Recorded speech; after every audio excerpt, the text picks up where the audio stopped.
4 seasons. Shining, shining, shining, shining, yeah. Shining, yeah. All of this winning, I've been losing my mind. Losing my mind. Hold on, don't try to slow me down. Hold on, don't try to slow me down, yeah. I dropped the top out the coupe. They try to get at me. Thank you. So first off, I want to thank Prospanica and S&P Global for hosting us this evening. I feel honored to be here amongst all of these other distinguished authors. So just thank you. And I guess a little bit about me. As I was telling Victor earlier, I've always been a writer. I can't remember a time when I wasn't writing, and so I did publish my first book. I was in 2nd grade. I've always been heavily involved in the arts. Reading is a passion of mine. And then I think as an extension of that, the writing just evolved from my love of reading. And so it's not something that I fell into, it's just something that I've always done.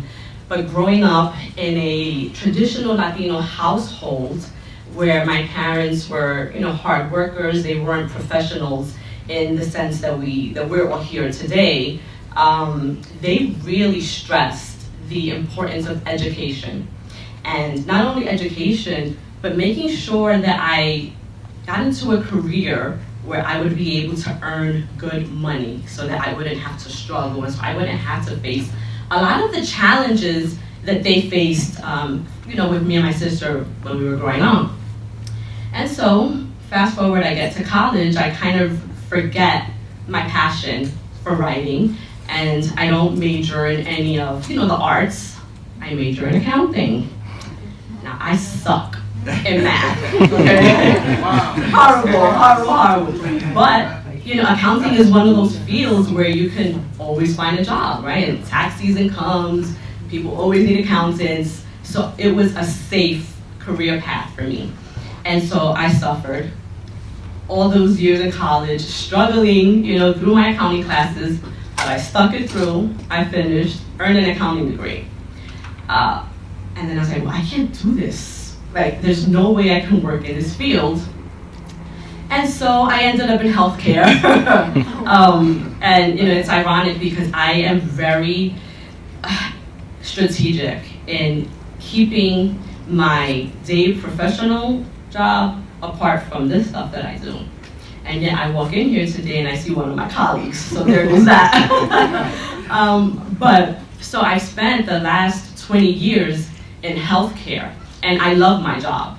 But the thing about dreams and passions and things that you love to do, they don't just go away because you're doing other work, right? It's always there. And so the writing was something that always called me. And so I was doing that in other ways. I was journaling, I was blogging. And then I got to a point in my life where I felt like something was missing. I had a good career, I was earning good money, but I didn't feel fulfilled. And so I decided that I was going to take all of the stuff that I had written and publish my first book. And through the encouragement of my brother and my other family members who always support every crazy idea that I have, I went for it. And so this book evolved as, it was organic, I think, just to my journey. And what it is a guide for anyone who feels like there's something missing in their life.